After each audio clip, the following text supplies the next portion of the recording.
Hey guys, tonight we wander through frostbitten streets, the kind where your boots scrape against cobblestones dusted in ice, and every chimney belches clouds that taste like soot in your throat. You probably won't survive this without a shiver or two, but hey, that's the point.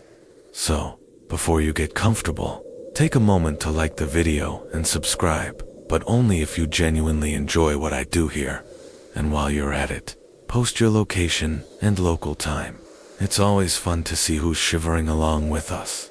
Now, dim the lights, maybe turn on a fan for that soft background hum, and let's ease into tonight's journey together. You trudge along narrow streets where fog hangs like a thick wool blanket, muting colors and swallowing sounds. Smoke from 1,000 small fires curls upward, tangling with the mist until the city feels like one massive gray cloud you're walking through. Historians still argue whether the infamous London fog was worse for health or morale, but either way, it smacks you in the lungs. Your scarf barely shields your face, and the tips of your fingers are already numb despite gloves that seem more ornamental than practical. Children dart between houses, their boots slapping icy puddles, carrying news or small parcels for neighbors. Some of them sport threadbare coats that flutter like flags in the wind. Fringe historians speculate that kids sometimes wrapped scraps of cloth around their legs, improvising thermal protection, a sort of DIY fashion statement born from desperation. You notice their eyes wide alert, but shadowed by fatigue. The cold doesn't care about age, and in Victorian London, frostbite was an uninvited guest in nearly every home. You pass a blackened brick house with smoke curling from a crooked chimney. Inside, a family huddles around a tiny hearth. One person keeps poking the fire while another adds coal, the small flames illuminating faces etched by winter hardship. Remember, coal was king, yet it carried its own dangers. Overstuffed fireplaces could ignite curtains, and inhaling too much soot could turn a mild cough into a persistent, wheezing companion. You rub your nose against the biting air and shiver, realizing that even the briefest warmth comes at a cost. The cobblestones underfoot are slick with frozen slush. One misstep, and you might land on your backside, the icy streets laughing at your clumsiness. People shout greetings or warnings, their words muffled by fog that swallows sound. Occasionally, a horse-drawn cart lumbers past, scraping ice as its iron wheels grind along, the animals steaming in the cold.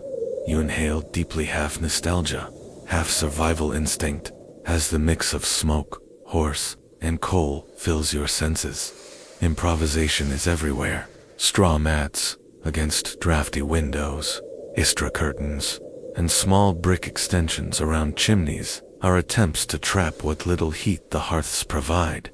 Historians still argue whether these tweaks genuinely improved warmth or were more about appearances and morale. You can't help but smirk. Modern central heating makes us forget how clever or desperate people had to be just to avoid freezing solid. Vendors balance iron kettles of hot tea on cobblestones, steam curling like ghostly fingers through the fog. The aroma is intoxicating, layered with hints of coal and the river nearby. You cup your hands around a steaming mug, letting heat seep into bones that feel decades older than they should. Some claim that Victorian London streets never truly warmed, not even under midday sunlight, and judging by your stiff fingers, you start to believe it. A stray dog shivers beside a doorway, its ribs visible beneath a ragged coat. You wonder if anyone has enough scraps to feed it, or if it survives, like so many humans, on sheer luck and resilience. Fringe accounts mention that dogs were sometimes used as portable warmth, curled up against children at night, a desperate measure that sounds both sweet and sad. You glance around, noticing that even the smallest warmth in these streets feels like a miracle. Passing a narrow alley, the stench of frozen refuse mingles with the faint perfume of coal fires. You see a boy stomping his feet to keep circulation alive, his thin coat flapping open, revealing a threadbare undershirt. He offers a small nod and a wry grin before disappearing into the fog. Historians still argue whether child labor was a survival mechanism or a societal failure, probably both. But, in this winter, that debate feels academic. You shiver again, adjusting your scarf, and keep moving. You spot a lamplighter, climbing a wobbly ladder, igniting a flickering gas lamp. The flame casts warm halos on ice-crusted bricks, a momentary reprieve from the gray gloom. People pause under the glow, trading brief smiles or curses at the cold. Fringe historians claim that lamplighters sometimes carried hot coals in pouches to stave off frostbite. Though that might be more romanticized legend than fact, still, imagining a glowing pouch against freezing fingers is oddly comforting. The Thames emerges through a veil of fog, black and glistening, with frozen chunks drifting lazily downstream. The river smells of decay and industry, a reminder that even nature offers no warmth here. Bridges are slick, and anyone careless enough to slip risks both injury and a dunk in near-freezing water. You imagine the hardy souls who fish, ferry, or scavenge along its banks, their breath steaming in the air as they navigate ice and muck. Finally, you arrive at a small square where a group of neighbors has gathered around a shared fire barrel. The flames crackle, throwing shadows that dance across frost-covered faces. Stories, gossip, and small laughter echo in the cold, a testament to human persistence.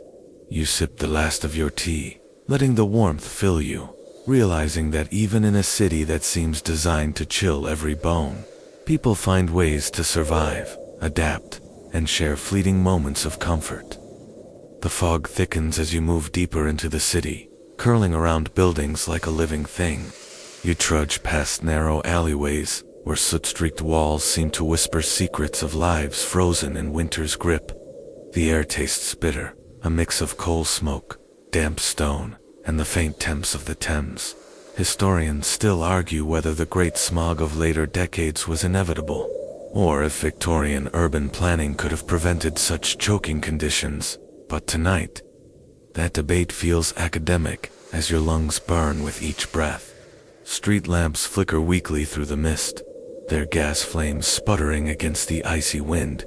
You notice the residents moving quickly, collars turned up, hats pulled low.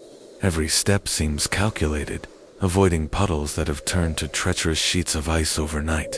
Fringe accounts describe Londoners tossing horse manure and sawdust into the streets to provide traction, a messy but effective winter survival tactic. You smirk at the thought modern city maintenance would have you arrested for a fraction of that chaos. Children, unaccompanied and audacious, dart across streets, delivering newspapers or begging for coins. Some wrap themselves in scraps of fabric, creating patchwork coats that barely fend off frostbite. You see their cheeks reddened, noses running, and yet there's a certain spark in their eyes. Historians still debate whether child labor during Victorian winters was an exploitative necessity or a grim rite of passage. But in the midst of this cold, the distinction hardly matters. Survival is immediate, tangible, and merciless. The coal smoke from countless hearths mixes with the fog, creating an almost tangible haze that clings to your hair and eyelashes. People cough as they walk, the smoke seeping into lungs and clothing. You glimpse a man shaking a blanket outside a tiny tenement. Fringe sources suggest some families used repeated bedding beatings to release accumulated soot and lice, practice both ingenious and horrifying. The combination of cold, filth, and smoke makes you appreciate modern ventilation. But you remind yourself, there's a certain poetry to this harsh endurance. You pass a row of shops whose windows are fogged from the inside, offering glimpses of life beyond the icy streets. Candles flicker, casting golden halos across bread, textiles, and pots of steaming soup. The warmth feels almost mythical compared to the outside, and you pause for a moment, savoring the contrast. Historians still argue whether these small comforts significantly improved morale, but you notice the customers. Brief smiles as they exchange coins, for sustenance, a tiny rebellion against winter's oppression. Turning a corner, you encounter a frozen puddle reflecting the dim gaslight. Your boots crunch on the ice as you step carefully, watching a boy attempting to skate with improvised wooden runners strapped to his shoes. Fringe historians speculate that these impromptu skates were a common winter pastime among poor children, a rare pleasure amidst grinding hardship. You can't help but chuckle, imagining the determination required to glide on icy water in threadbare stockings and patched trousers. The smell of open fires and burnt coal follows you as you approach a slum courtyard. Families cluster around hearths in cramped rooms, smoke curling through holes in leaky roofs. You peek through a doorway and see a child's hand hovering over a tin of soup, waiting for it to cool enough to eat. Historians still argue whether slum reform efforts in the mid-19th century truly improved winter conditions or simply offered superficial relief. Either way, the reality is stark. Warmth is a precious commodity, shared sparingly and jealously. From a distance, the river glints under the dim light, frozen edges crunching beneath occasional footfalls. You watch men hauling bundles of coal, their faces red with exertion and frost. Fringe records note that some laborers would carry heated stones in their pockets, a method for keeping fingers from freezing a human solution to an elemental problem. You wonder whether you'd have the patience, stamina, or sheer stubbornness to do the same, feeling your own hands stiffen in the cold. Further along, a street vendor balances a makeshift stall on icy cobblestones. Steam rises from a kettle of mulled ale, blending with the fog. Customers gather briefly, mugs clutched tightly, exhaling warm breath that mingles with the smoky haze. Historians still debate whether street food played a crucial role in sustaining urban populations during harsh winters, or if it was merely a comfort. You sip your imaginary ale, savoring the heat that spreads through your chest, imagining the fleeting joy it brings amidst hardship. The fog seems to press against your face, each inhalation a reminder that Victorian London winters are relentless.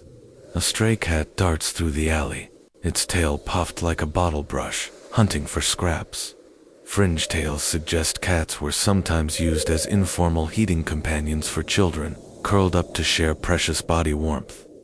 You shake your head with a soft laugh, thinking of the ingenuity and sheer desperation that these small creatures inspire in human survival stories. You approach a workhouse, its towering walls stark against the gray sky. Inside, the corridors are narrow, dormitories sparse, and heat minimal. Residents huddle together, whispering stories, trading scraps of clothing, sharing what warmth they can. Historians still argue whether workhouses offered protection from winter's harshness or compounded suffering through overcrowding and cold. Either way, the desperation is palpable. Every small ember of heat represents hope, however fleeting. A church bell chimes faintly, muffled by fog, marking the late hour. You notice parishioners exiting, wrapped in layers, carrying candles and whispered prayers. Fringe anecdotes describe parish volunteers distributing bread and broth, a ritualistic blend of charity and survival. You imagine the faces grim yet grateful, receiving warmth, food, and small reprieves from the unyielding cold. The interplay between human kindness and environmental cruelty seems almost poetic in its starkness. Finally, as you leave the immediate city center behind, the streets narrow further, alleys twisting like frozen veins. You take a moment to glance back at the smoky chimneys, fog-shrouded rooftops, and distant gas lamps. The reality of winter in Victorian London is clear. It is a city that demands resilience, ingenuity, and a touch of luck to endure. You shiver, but not just from cold, also from the awe of human perseverance, the strange warmth of community amidst relentless frost, and the quiet, stubborn hope that somehow people make it through. You step into the cramped interiors of Victorian slums, where narrow hallways twist between rows of soot-blackened tenements. The cold from the streets seems to seep through walls so thin they might as well be paper. and you shiver as a faint draft snakes around your ankles. Families huddle together in tiny rooms, layered like human Tetris, trying to conserve whatever heat remains from a single, sputtering fireplace. Historians still argue whether these buildings were deliberately cheapened for profit or simply a reflection of rapid urbanization. But standing here, you understand the cruel efficiency of overcrowding. Children sit cross-legged on worn wooden floors, their breath visible in the freezing air, whispering or quietly playing with scraps of cardboard or threadbare cloth. Fringe accounts mention families using bed hopping, a practice of sharing mattresses in shifts to maximize warmth, leaving no one truly comfortable but everyone marginally safer from frostbite. You notice the smells: damp wood, coal smoke, and a faint, sour tang of unwashed laundry, and it feels simultaneously alien and familiar, like a childhood memory viewed through a foggy lens. A mother stirs a small pot over the fire, the liquid hissing as it heats, filling the room with a thin aroma of bread and herbs. You glance at the father, whose hands are reddened and cracked from hauling coal earlier, the veins standing out like frozen cords beneath pale skin. Historians still debate whether family labor in slums was a survival necessity or systemic exploitation. And here, it seems almost impossible to separate the two. Every member contributes to warmth, sustenance, and survival. Yet none escape the harsh winter unscathed. You notice the walls are lined with patches of newspaper or cloth, an attempt to insulate against the chill. Fringe historians suggest some families even collected discarded curtains or old blankets from wealthier neighborhoods, fashioning a patchwork insulation system. It's inventive, desperate, and utterly human, a quiet rebellion against the cold. You can almost feel the ingenuity buzzing in the cramped space, a testament to the will to endure. The window panes are frosted over, creating crystalline patterns that catch the meager light from the fire. Outside, the street noises are muffled by ice and fog, but occasional shouts and the clatter of carts remind you that life continues even in the harshest conditions. You watch a child press a frozen hand to the glass, marveling at the delicate patterns and briefly forgetting the chill. It's a small, fleeting beauty in an otherwise merciless environment. The floorboards creak as you step lightly toward a corner where a small lamp flickers. Shadows dance across the walls, creating the illusion of movement, like ghosts of warmth trying to stretch further than the fire allows. Historians still argue whether such psychological tricks, dim lighting, storytelling, small comforts, had measurable effects on morale. But in this moment, the flickering glow seems to lift spirits. However, subtly, you notice a cat curled up near the hearth, its tail twitching occasionally. Fringe sources report that animals were often relied upon for body heat, in addition to companionship, a practice that sounds charming until you remember that warmth was scarce, and every extra body, human or animal, was a resource to be managed. The cat shifts in size, clearly content despite the cold, a small victory against winter's relentless march. Laundry hangs overhead, damp and stiff, clinging to ropes that sag under the weight. The smell of wet fabric mingles with smoke, coal, and faint human perspiration. You realize that in these rooms, every item has multiple functions: warmth, bedding, makeshift insulation, or even a way to soften frozen floorboards. Fringe historians note that Victorian families were remarkably resourceful in repurposing nearly everything to survive winter, turning scarcity into a form of domestic engineering. A young boy leans against the wall, rubbing his hands together to generate heat. His coat is patched in several places, each piece telling a story of hand-me-downs or improvised mending. Historians still debate whether these patches were purely functional or carried a subtle social statement, a way to signal resilience and thrift in a city obsessed with appearances. You can't help but admire the artistry in necessity, the quiet dignity in survival. The air feels heavier here, thick with warmth, smoke, and the faint scent of desperation. Families converse in whispers, careful not to waste vocal energy, their voices almost swallowed by the winter chills sneaking through cracks. Fringe records suggest some households developed subtle rituals, shared songs, bedtime stories, or synchronized breathing to conserve heat, a curious blend of psychology and physics. You watch a mother hum softly to her child, the sound both comforting and defiant against the icy reality. Outside, snow begins to drift lazily, settling on soot-darkened rooftops and forming delicate, transient patterns. You pause by the doorway, feeling the cold bite through your coat, and glance back at the cluster of tiny rooms where life continues in quiet determination. Historians still argue whether Victorian urban winters were more punishing due to climate, pollution, or sheer population density. But walking these alleys, you understand that it was likely all three conspiring in concert. You step out onto the icy street once more, leaving behind the warmth of the slum, yet carrying its impressions with you. The cold assaults you immediately, sharper than before, and you realize how precious that brief respite had been. Fringe accounts suggest that residents often timed brief errands or chores around the warmth of communal fires, a delicate choreography balancing necessity against exposure. You trudge onward, boots crunching, lungs stinging, feeling both humbled and oddly inspired by the resourcefulness of people who faced such harsh conditions daily. The factory whistles pierce the morning fog, a shrill reminder that even in the dead of winter, work cannot pause. You trudge along the frozen streets toward towering brick factories, their chimneys belching thick black smoke that stains the sky. Children dart between buildings, small faces red from frost and exertion, clutching tools or parcels for delivery. Historians still argue whether child labor in Victorian London was a form of economic necessity or systemic exploitation. But standing here, it feels cruelly both.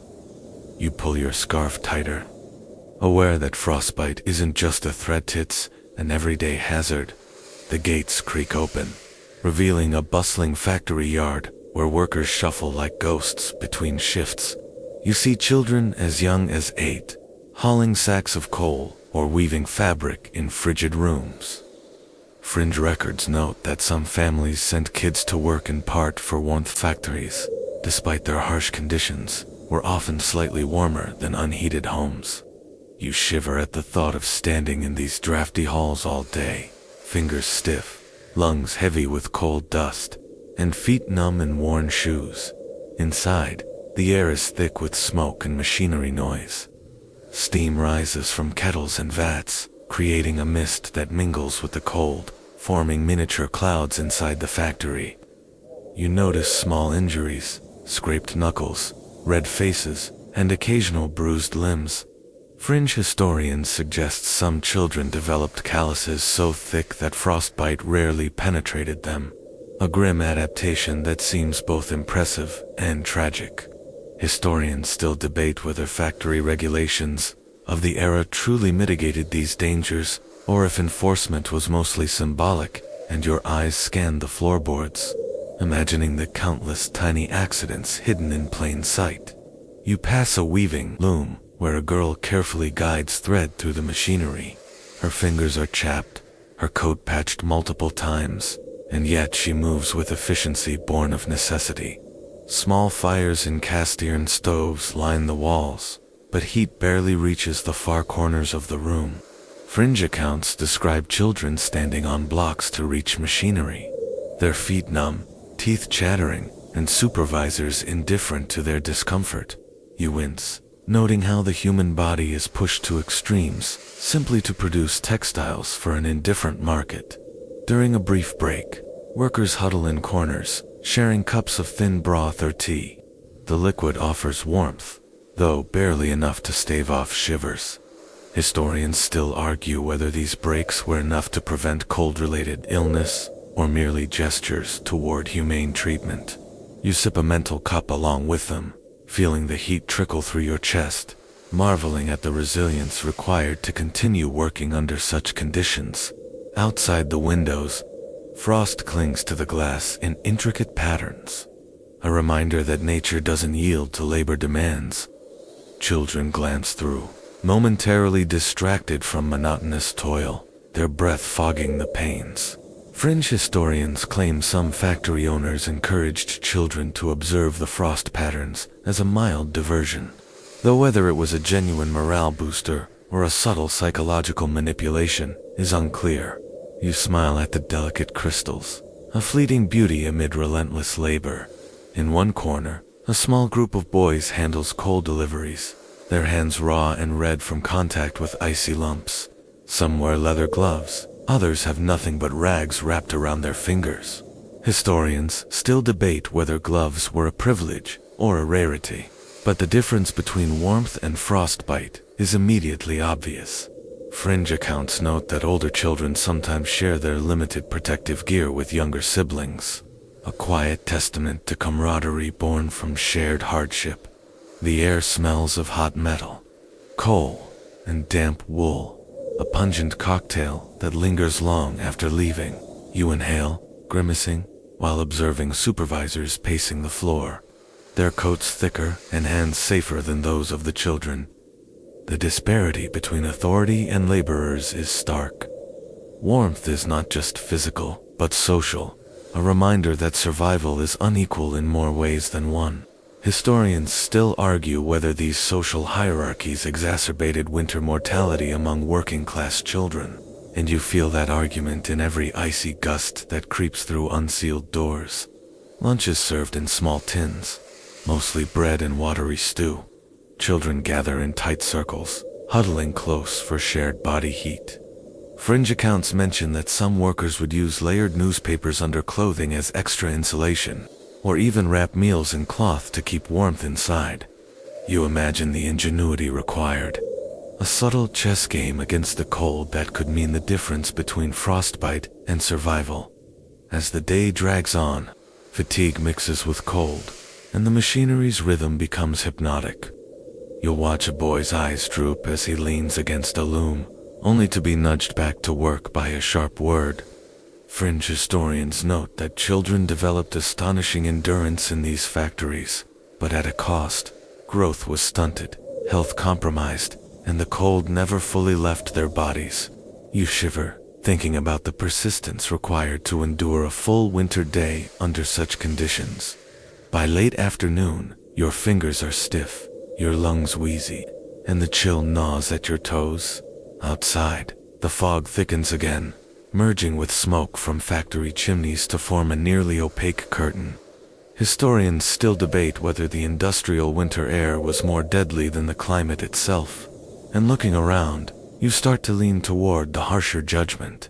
The combination of cold, soot, and relentless labor creates an almost tangible weight pressing down on everyone. Finally, the whistle signals the end of the shift. Children stumble out into the icy street, their breath steaming, their cheeks raw. Some run home, hoping for warmth, while others linger, waiting for chores or errands. Fringe sources suggest that many would sneak small amounts of coal or bread for siblings or neighbors, a minor theft sanctioned by necessity. You follow them for a while, marveling at the resilience, ingenuity, and stubborn courage that keeps these young bodies alive in the heart of a freezing, industrial city. You step out from the factories into streets slick with frozen muck, and the chill hits you immediately. The Thames looms nearby, gray and sluggish, chunks of ice drifting in its sluggish current. You notice the stench first, a combination of sewage, coal smoke, and decaying refuse, intensified by the stagnant winter air. Historians still argue whether London's sanitation crises were a consequence of rapid industrialization or sheer municipal negligence. But standing here, the answer feels painfully obvious. You tug your coat tighter, realizing that every inhalation carries both cold and contamination. Walkways are treacherous. Slush, ice, and horse droppings combine into a slippery mess, and you carefully navigate past piles of frozen refuse that locals call street mountains. Fringe accounts suggest that some residents would use discarded wood, broken crates, or straw to create impromptu pathways, a modest but vital effort to prevent falls. You stumble slightly and chuckle at the resourcefulness of those who literally had to pave the way, through filth and frost, to survive each day. The riverside is a hub of activity, despite the cold. Fishermen, dockworkers, and scavengers work alongside frozen canals, hauling nets, crates, or coal. Their breath rises in visible plumes, and their hands are raw, red from both cold and labor. Historians still debate whether winter labor along the Thames caused disproportionate health issues, particularly among children and the elderly. Observing these workers, it's easy to see the physical toll, their bodies contorted, faces tight with effort, and movements slowed by frost and exhaustion, alongside the working adults. Children move quickly, balancing baskets or carrying parcels. Some are tasked with collecting refuse, others selling newspapers or small trinkets to passers-by. Fringe records note that these tasks, while minor, exposed children to frostbite and illness, yet they were often essential for family survival. You notice the concentration on their faces, a mixture of fear, determination, and the odd flicker of mischief, reminding you that even in harshest winters, childhood persists. The frozen rivers themselves create hazards. Occasional cracks in the ice, hidden beneath snow, threaten to swallow a careless foot or cartwheel. Fringe accounts describe daredevil youths skating on thin ice, risking near-fatal tumbles for a fleeting thrill or faster travel. You shiver imagining the cold water swallowing you without mercy, and you start to appreciate the simple solidity of the cobblestones underfoot even if they are coated in icy slush. Street markets carry a strange vitality. Vendors bundle up in layers of rags, huddled near braziers or small fires, attempting to sell bread, vegetables, or coal. Steam from kettles mixes with the cold air, creating brief, smoky halos above each stall. Historians still argue whether these markets significantly alleviated hunger or simply offered temporary relief. Watching, you notice customers tightly clutching coins, sometimes trading goods, sometimes bartering scraps, all under the unyielding weight of winter. The smell of coal smoke is pervasive. Some stalls burn it directly to provide warmth, while others rely on small fires, giving off more heat than light. Fringe historians suggest that some vendors would secretly hoard extra coal to trade or sell at premium prices during cold snaps. A small but telling example of human opportunism amidst suffering. You chuckle wryly, imagining modern capitalism's roots gold, soot-stained, and smelling faintly of fish. Nearby, a frozen canal serves as both highway and playground. Children attempt to slide on ice patches, their laughter rising above the harsh groan of carts and hooves. Fringe accounts hint that these frozen waterways doubled as skating rinks, delivery routes, and hazards all at once. You pause, watching a small boy lose balance and recover with a triumphant grin, the brief joy cutting through the omnipresent gloom. Historians still debate whether such moments of play were psychologically critical for resilience, but it's hard to argue with the happiness in those small, shivering faces. Sanitation is a persistent nightmare. Frozen sewage and overflowing cesspools create both odor and danger, particularly to the young and infirm.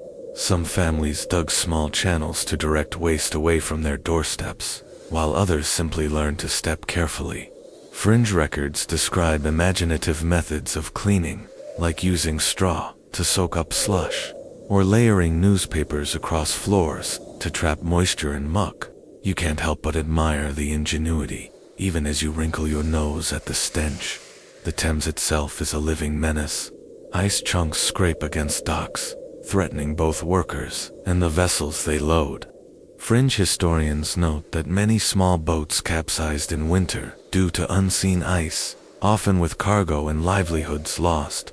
You imagine the courage required to navigate such hazards daily, the physical exertion magnified by biting winds and the constant awareness that a single misstep could mean disaster.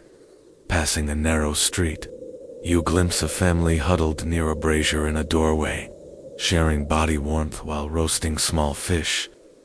Historians still argue whether such informal street hearths truly saved lives or simply provided temporary comfort. But for the people here, it doesn't matter. The heat is real, even if fleeting. You inhale the smoky, savory aroma and feel a pang of gratitude for modern stoves, realizing how extraordinary simple warmth must have felt. Finally, you turn from the riverside back toward the city's interior, your boots crunching over icy cobbles. Children scurry past, adults shuffle slowly, and the fog thickens, muting even the shouts of vendors. Fringe accounts suggest that many residents memorized alternate routes each winter, a survival skill ensuring minimal exposure to ice, water, or foul canals. You marvel at such careful planning, noting that winter in Victorian London was a full-time occupation, demanding both cunning and endurance. A cough escapes your lips as you move deeper into the foggy streets, the cold air cutting through your scarf like a knife. Winter illnesses in Victorian London were as common as coal smoke. Influenza, bronchitis, and simple colds could escalate quickly, especially in the overcrowded slums. Historians still argue whether urban pollution or poor nutrition contributed most to seasonal death rates, but it's clear that frost and filth were lethal partners. You glance at children rubbing red, chapped hands, and wonder how many will survive this biting season without lingering ailments. Houses reek of damp, mold, and stale air. You step carefully to avoid puddles of frozen sewage, noting how water and waste would collect around doorways, sometimes freezing solid overnight. Fringe accounts claim that some families placed straw or scrap cloth over frozen puddles, creating tiny insulated pathways. It's both ingenious and heartbreaking creativity, born of necessity, in a city that barely acknowledges its poor. You shiver, thinking of how a simple winter walk could turn treacherous for the unwary. You pass a small apothecary, where a thin woman sells dubious remedies to huddled customers. Bottles of miracle elixirs promise to cure chills, coughs, and everything in between. Fringe sources mention ingredients ranging from the harmless, like herbs and honey, to the bizarre, like crocodile fat or powdered bones. Historians still debate how effective Victorian medicine really was, but judging by the line of desperate faces outside, hope and belief often mattered more than actual efficacy. You imagine sipping a concoction of dubious origin, feeling the mental comfort even if your body remains frigid. Children cough and sneeze as they run errands, their coats insufficient against the icy wind. Fringe accounts suggest some street urchins would secretly share herbal pastes with friends, a mix of kindness and folk medicine that may or may not have helped. You notice a boy pressing a cloth soaked in vinegar to his chest, a makeshift remedy meant to ward off fever. Historians still argue whether such measures were widespread or isolated instances of ingenuity. Either way, survival often depended on these small, improvisational acts. The smell of smoke from chimneys mingles with the earthy temps of winter mud, creating a pungent, almost suffocating atmosphere. You watch families huddle near small fires in the corners of their homes, sharing scraps of food, warmth, and human contact. Fringe historians note that even minimal fire exposure could dramatically reduce cold-related deaths. But fuel scarcity meant that many families went hours, sometimes days, without proper heat. You rub your hands together, realizing that warmth was not just comfort, it was life insurance. Nearby, a street vendor offers small loaves of bread, their crusts hard from frost but still edible. Customers exchange coins and whispers, moving quickly to avoid lingering in the open air.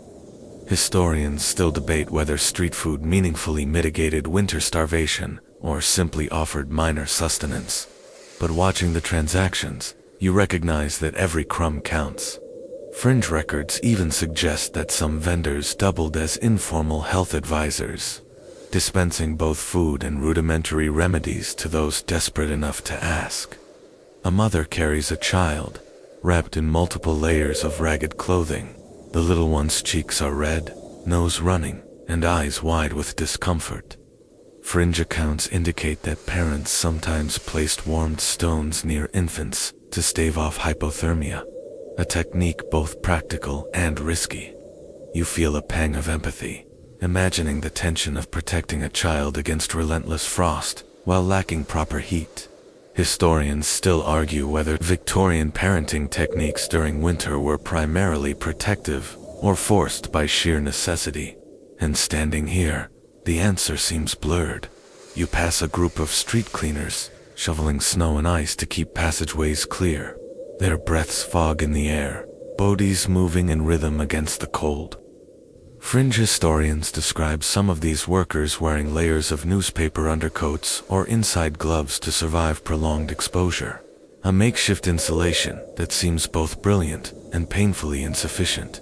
You imagine yourself performing this back-breaking labor, boots squelching through icy slush, muscles stiff, lungs burning, and feel a shiver run down your spine. The fog seems to thicken as you approach a workhouse infirmary. Inside, patients lie on straw-strewn floors, wrapped in whatever blankets are available. Doctors make rounds with a brisk efficiency, diagnosing coughs and fever, while doing little to address the underlying cold or overcrowding. Historians still argue whether these institutions truly provided care or merely contained illness. Fringe sources report that some workers would secretly trade small comforts, extra blankets, warm broth, or even hot stones to those deemed most vulnerable. You pause to imagine the relief a single heated stone could provide against the pervasive chill. Outside, frozen puddles reflect the dim light of gas lamps, broken by the silhouettes of hurried pedestrians. A boy slips, narrowly catching himself on the edge of a frozen cart, and you wince, noting how fragile survival can be in these conditions. Fringe historians note that quick reflexes, local knowledge, and improvisation were as essential as warmth or nourishment. You begin to appreciate the sheer physical literacy required to navigate icy streets daily without injury or illness. You glimpse a small herbal stall tucked between larger shops, where dried leaves, roots, and powders promise relief from winter maladies. A child timidly hands over a coin, eyes hopeful, while a woman instructs on dosage with whispered authority. Historians still debate whether folk remedies had measurable health benefits or simply provided psychological comfort. But for those exposed to frost and filth, belief often mattered as much as medicine.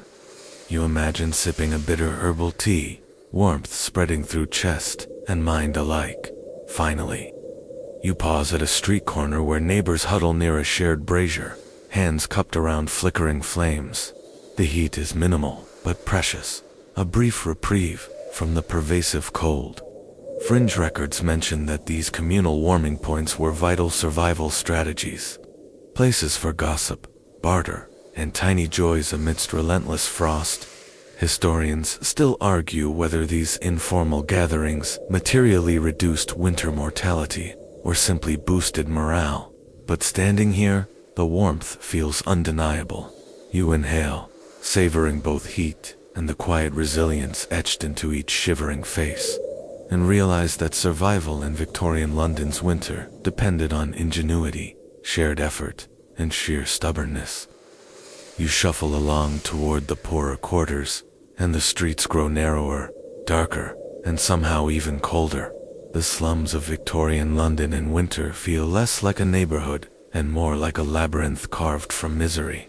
Brick buildings lean in too close, their walls damp, their windows cracked or stuffed with rags to keep out drafts. Historians still argue whether slum design was the result of careless landlords or simply the uncontrolled sprawl of industrial growth. But either way, you feel the weight of the walls pressing in.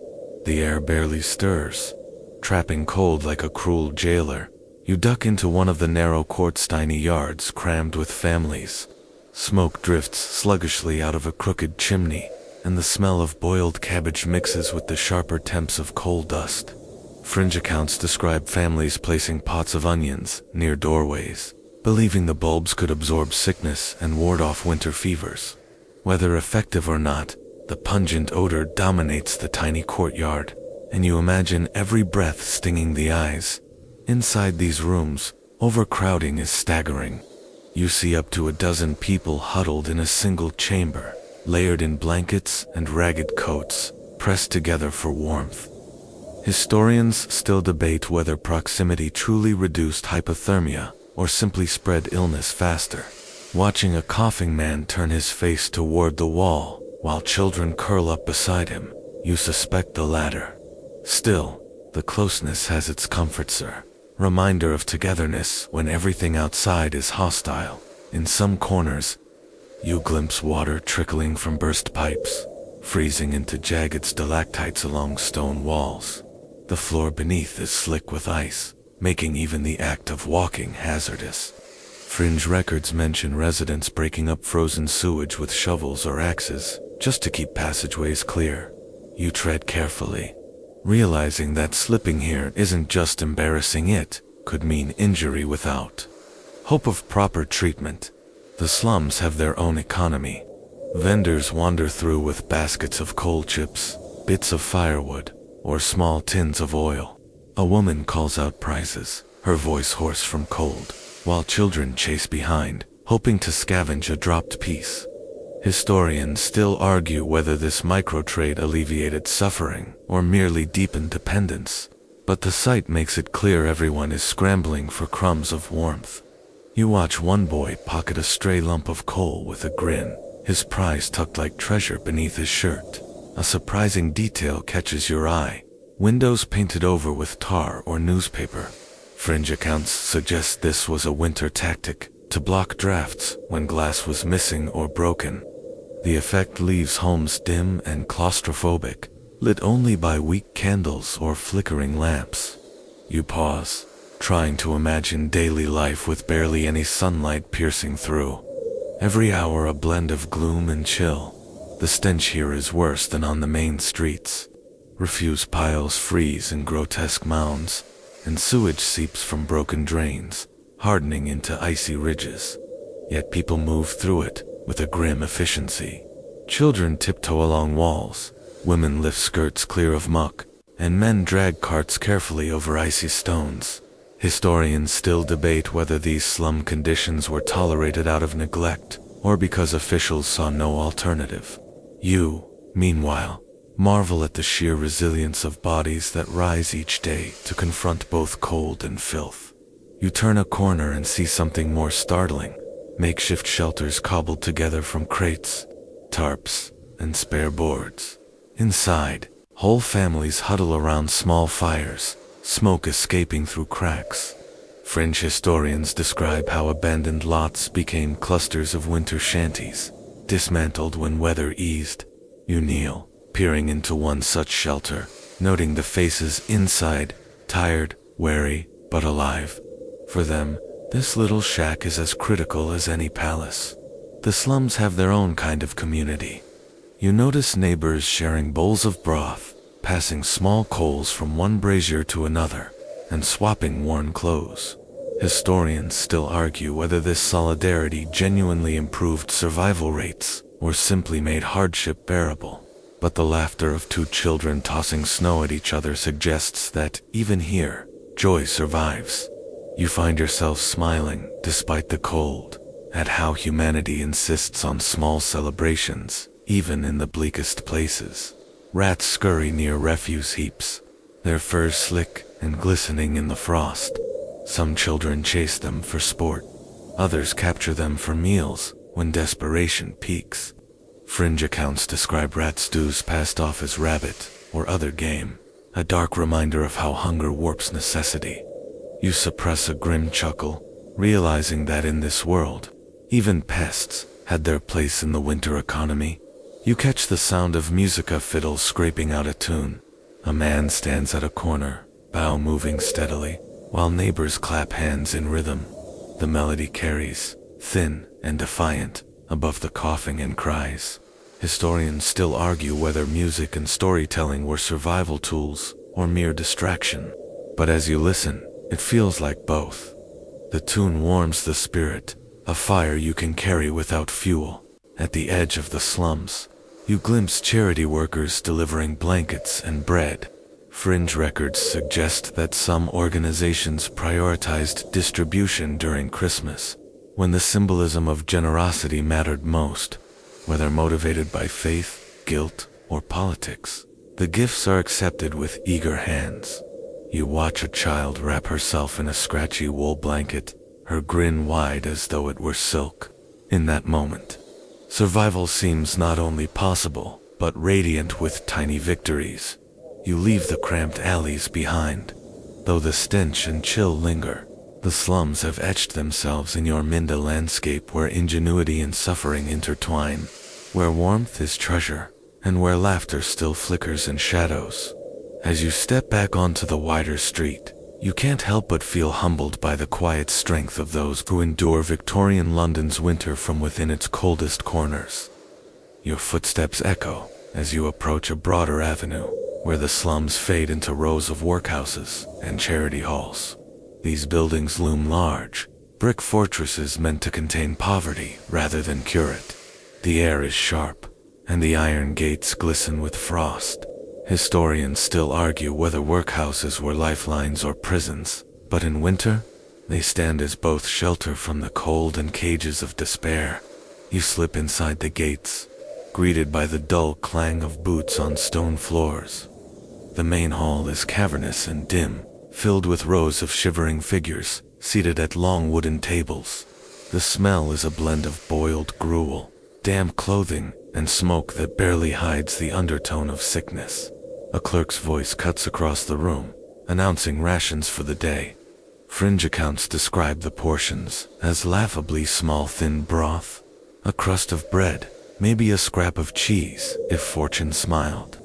You glance at the bowls being ladled out, steam rising faintly, and feel your stomach twist in sympathy. Men and women are separated, children divided by age. You hear the quiet sniffles of little ones, adjusting to the chill and absence of family comfort. Historians still debate whether such segregation was moral protection or administrative cruelty. But standing here, it feels like the coldest cut of all. A child clutches a ragged doll, eyes darting across the room in search of a parent, only to be herded along by an attendant. You breathe out slowly, trying to steady your own heart. The dormitories are lined with narrow cots, blankets threadbare, windows frosted from within.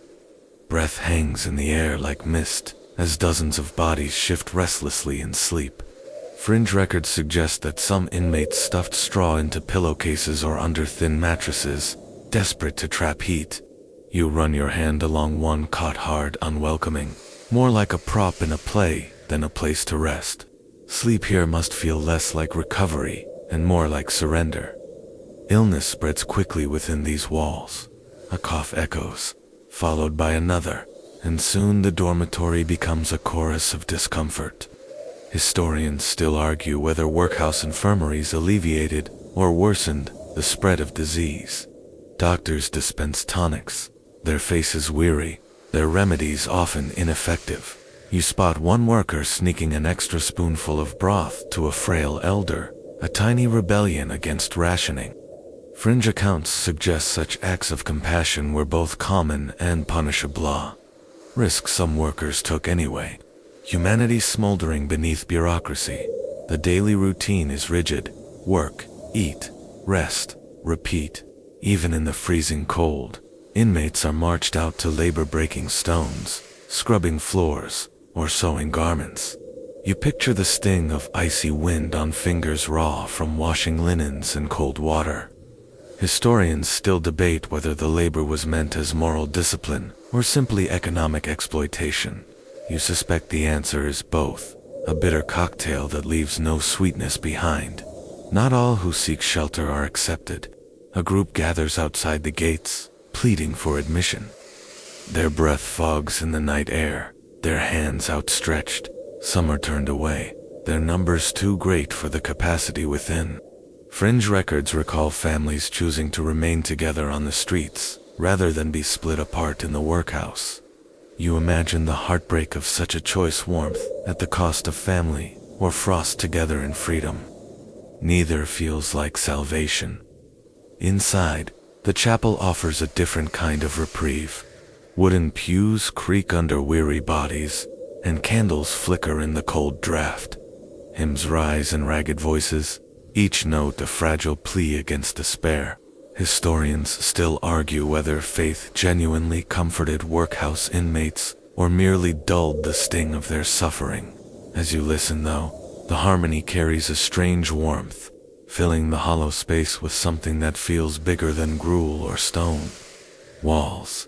Fringe anecdotes mention inmates smuggling in small tokens, family trinkets, scraps of letters, or even bits of colt, to cling to dignity in a place designed to erase individuality.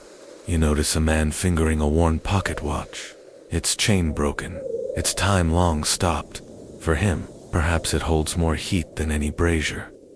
You smile faintly, realizing how survival is sometimes less about body and more about spirit. At mealtime, laughter occasionally ripples through the hall. Someone cracks a joke about the gruel being extra crunchy today. And even in the bleakest of spaces, heads lift, lips curl, and eyes gleam.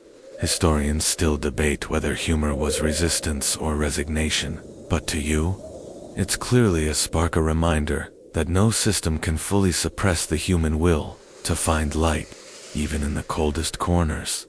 When night falls, you step back outside into the frosty street. The workhouse stands behind you, lit dimly by lanterns, its outline stark against the winter fog. You feel conflicted, grateful for its shelter, horrified by its costs. The gates clang shut, and you're back in the open city, your breath visible in the dark. The street stretches ahead, empty and waiting, the cold wrapping around you like a second skin. Survival, you realize, is never simple. In Victorian London, it's a game of compromise, endurance, and sometimes impossible choices. Your boots crunch against ice-crusted cobblestones as you wander toward one of London's bustling markets. Even in winter, the streets are alive with trade, though the cold paints every face with weariness. You hear the sharp call of vendors, the creak of cartwheels, and the hollow clang of coins, all muffled by the fog.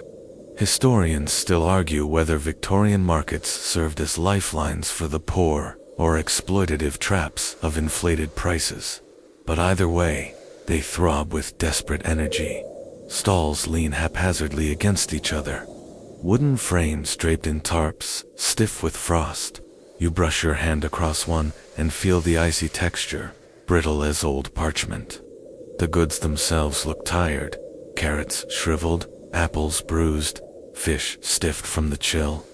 Fringe accounts suggest that some sellers even used the freezing air as natural preservation, leaving meat and fish exposed overnight to keep them fresh. You wrinkle your nose, unsure whether that's clever ingenuity or an invitation to stomachache. A baker's stall radiates faint warmth, the loaves stacked like small bricks of survival. Steam curls from a tray of hot rolls, drawing a huddle of customers forward. Coins change hands quickly, each buyer clutching bread as though it were gold. You recall that mainstream records show bread riots erupting in harsher winters when prices rose beyond reach. Watching the eager faces, you realize these loaves aren't just food, they're hope wrapped in crust. Not all vendors offer necessities. A man hawks roasted chestnuts, the aroma drifting temptingly through the frigid air. Children gather around, eyes wide, hands cupped for warmth above his brazier. Fringe records describe chestnut sellers as unofficial winter heroes, their fires doubling as community heaters for anyone lingering nearby. You smile, imagining how many frozen fingers have thawed over those glowing embers, while buyers debated whether to spend their last pennies on a treat. Further down, a butcher lays out cuts of meat, their surfaces glistening like marbled stone. Historians still argue whether winter diets in poor districts included enough protein or relied too heavily on bread and tea. Here, you see the answer in the eyes of onlookers. They gaze longingly at the meat, but few step forward with coins. One woman barters instead, offering scraps of cloth in exchange for bones, which will flavor broth and stretch into meals. It's resourcefulness, dressed as desperation. But it works. You stop at a fishmonger's stall, where herring and eels lie in neat rows, their bodies frozen stiff. Fringe accounts note that eels were considered a winter staple for the working poor, cheap, plentiful, and resilient to freezing. The seller hacks through icy piles with practiced ease, his knife ringing against wood. You watch a boy scurry off with a paper-wrapped bundle, his grin suggesting tonight's supper will feel like a feast. Markets also serve as gathering places. You overhear gossip about coal shortages, rumors of influenza spreading through the docks, and whispers of charity soup kitchens opening nearby. Historians still debate whether these markets acted more as social hubs or economic lifelines, but in winter, they are clearly both. The chatter blends with the creak of carts and clop of hooves, weaving a tapestry of survival. At one stall, candles glow faintly, their wax dribbling onto wood. Light is as much a commodity as food, and families debate whether to spend coins on flame or fuel. Fringe records describe families rationing candles down to the final stub, saving them for illness, night work, or moments of celebration. You picture a family huddled around a single flickering wick, stretching its glow as though it were a banquet. Street musicians appear even here, fiddlers and hurdy-gurdy players scraping out tunes to entice coins. Their breath clouds the air, their fingers red but nimble. One launches into a jaunty jig, and children break into laughter, stomping their feet in rhythm on icy stones. Historians still argue whether such entertainment offered real escape or simply disguised hardship with temporary joy. Watching the smiles spread, though, you feel warmth that has nothing to do with coal or fire. Not all sights are cheerful. Beggars line the market edges, hands outstretched, their pleas drowned by vendor calls. Some clutch infants swaddled in rags, others huddle under shawls, stiff with frost.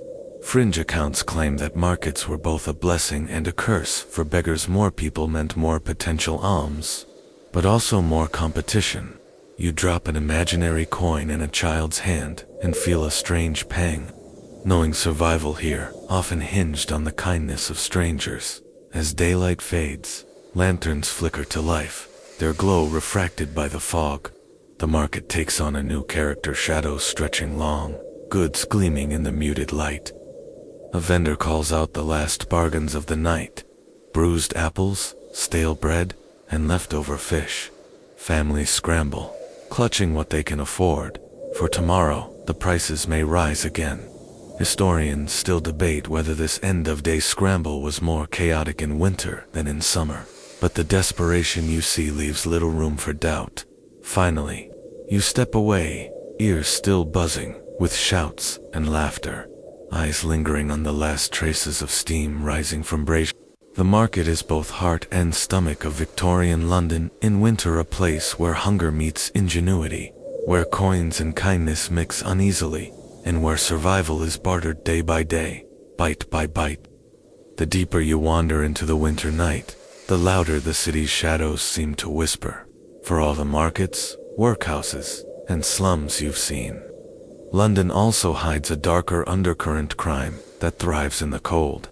The fog hangs thick, swallowing gaslight and muffling footsteps. Perfect cover for anyone willing to take what others barely cling to. Historians still argue whether crime spiked during the winter months due to desperation, or whether it was simply more visible in the gloom. But either way, you feel your pockets instinctively tighten. A group of ragged boys darts past you, laughing as one clutches a loaf of bread.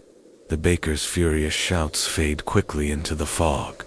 You realize you've just witnessed a snatch, a common petty theft of the time. Fringe accounts suggest some gangs of child thieves trained under older criminals, learning how to slip through crowds unseen, watching their thin legs disappear into the dark. You almost admire their speed, though. The punishment, if caught, would be brutally disproportionate. You pass beneath a narrow archway and spot a figure leaning against the wall, offering matches for sale. At first glance, she looks like a poor vendor. Then you notice her eyes darting, scanning for opportunity. Fringe historians note that some street sellers doubled as pickpockets, using wares as distraction. The thought makes you check your coat buttons, though you remind yourself this is just imagination. You're safe in your bed, even if your heart's beating as though you're not. The alleys are alive with whispers. A man offers coal at half price from a hidden stash, likely stolen from a delivery cart. Another hawks hot pies that smell suspiciously like rat. You chuckle under your breath, grimly amused that Victorian London was the birthplace of fast food scams too. Historians still debate how widespread food adulteration was, but chalk, sawdust, and a lem found their way into bread often enough that eating could feel like gambling.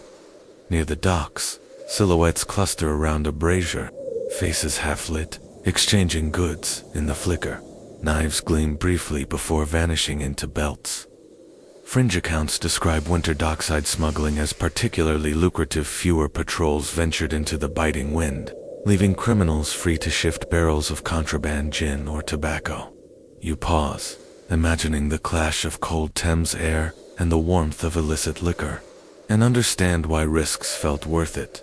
Prostitution, too, takes on harsher tones in the winter. Women stand at corners wrapped in shawls, voices soft but insistent.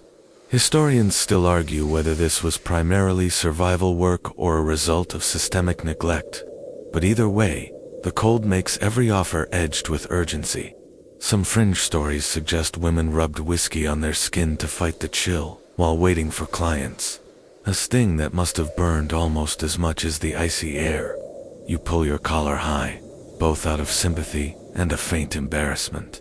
The police are out, their boots heavy on the stones, truncheons tapping in rhythm, but the fog is their enemy, swallowing their lanterns whole. Fringe anecdotes claim some constables lit cigars, not just for warmth, but as makeshift beacons to avoid losing each other in the haze. You can almost picture their glowing tips floating like fireflies, tiny warnings to scatter for anyone with thievery on their mind. Yet, crime isn't only theft and vice. Acts of kindness blur with illegality. A boy steals coal, not for profit, but to warm his siblings. A girl pockets apples to feed her grandmother. Historians still debate whether desperation excused such acts. But in the icy grip of London's winter, morality becomes slippery as the cobblestones underfoot. You wonder how you'd fare, whether you'd cling to rules or bend them just enough to survive. A sudden shout startles you. A man chases another down the lane, curses echoing into the fog. The fugitive vanishes, leaving only the hollow rhythm of footsteps behind.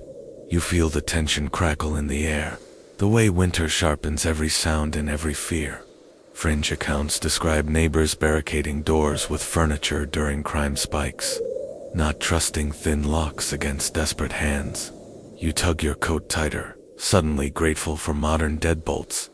The final stretch of winter in Victorian London doesn't feel like triumph, feels like endurance. You wake one morning to find frost creeping across the inside of your window, the glass etched like lace by an invisible hand. Your breath rises in clouds, and for a moment, you lie still, debating whether leaving the warmth of your blanket cocoon is worth it. Historians still argue whether February or March was harsher for Londoners, since late frosts often mocked those who thought spring was near. Either way, the city never gave relief easily. Stepping outside, you notice how pale faces have become. Weeks of thin meals and cold nights leave cheeks hollow, eyes ringed, coughs rattling in every alley. Fringe accounts describe children's lips turning blue while they waited in bread lines, their tiny bodies shivering in oversized coats handed down too many times. You wince at the image, realizing survival was as much about endurance of hunger as it was endurance of weather. Work continues, of course. In the factories, the rhythm of clanking iron and hissing steam feels endless. Workers are paler, slower, sometimes collapsing mid-shift. overseers bark them back into motion. Historians still debate whether Victorian employers reduced expectations in harsh weather or pushed even harder to meet demand. You know which version your tired legs believe, but not all is despair. Communities cling fiercely to what joy they can muster. At night, families huddle around a rare hot stew, sharing laughter as eagerly as warmth. Fringe stories tell of neighbors pooling scraps to bake a communal pie, each adding a little some carrots, a pinch of salt, even a bone for broth. Imagine the relief of tasting something hearty after weeks of stale bread. You smile, realizing kindness was as much a survival tool as coal. The church bells call people in from the fog, their tones softened by snow. Inside, candles glow and hymns rise, giving voice to hopes that winter will soon break. You stand among the congregation, noticing how worn boots shuffle on cold stone, but also how the singing swells, stronger than hunger. Historians still argue whether faith kept people alive more than food during these bleak months, but hearing those voices, you suspect the answer leans toward yes. Street corners continue to host entertainers, singers, even a one-man band with cymbals strapped to knees. Children laugh, their breath puffing white in the gaslight. And for a moment, the city feels less like a machine grinding people down and more like a community holding itself together. You toss an imaginary coin and feel the satisfaction ripple outward. Even so, tragedy lingers. Funeral processions wind through icy lanes more frequently in these months. Black cloth draped over horse-drawn carriages, mourners wrapped in veils, their tears freezing on cheeks. Fringe accounts note that some gravediggers salted the earth to break through frost, their spades sparking against frozen clumps. You shudder, thinking how the cycle of life and death itself had to adjust to the merciless cold. And yet, spring whispers faintly at the edges. You notice snowdrops pushing through cracks in courtyards, a green bud on a branch along the Thames. The air, though still sharp, carries a hint of softness. People notice too their steps a little quicker, their faces turned upward. Historians still debate whether the relief of spring was stronger in London than rural areas, since city winters were harsher with smoke and crowding. But you can feel it, the collective sigh of survival. Finally, you trudge back through the fog-laced streets one last time, pulling your coat tight, imagining how it must have felt to live like this year after year. The soot, the cold, the hunger, the small joyous cycle, repeating until it wore people down. And yet, they did endure.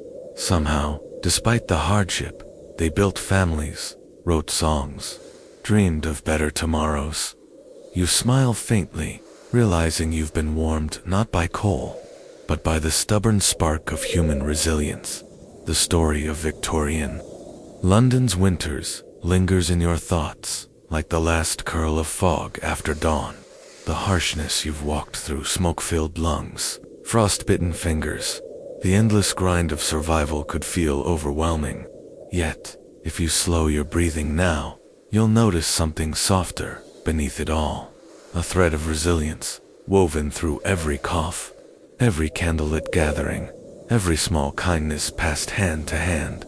Close your eyes, and imagine the city easing into spring, the fog lifting, leaving clean blue sky above chimney pots, children laughing as they chase one another through puddles left by melted snow, market stalls brightening again with oranges, onions, and bunches of early flowers. The heaviness of winter slowly replaced by a gentler rhythm of warmth, light, and renewal. Feel your body relax with that change. The cold, the hunger, the ache all drifting away like steam from a teacup. You are not walking cobblestones anymore. You are here, safe, wrapped in the stillness of your own space, with only the hum of the present surrounding you. Let the sounds of Victorian London fade to silence. Let the fog dissolve, the harsh winds soften, and the long nights shorten into brighter mornings. In their place, hold on to the calm of knowing that every season ends, every hardship eases, and every storm eventually gives way to quiet skies. Breathe deeply, rest easily. You've traveled through the winter and come out the other side.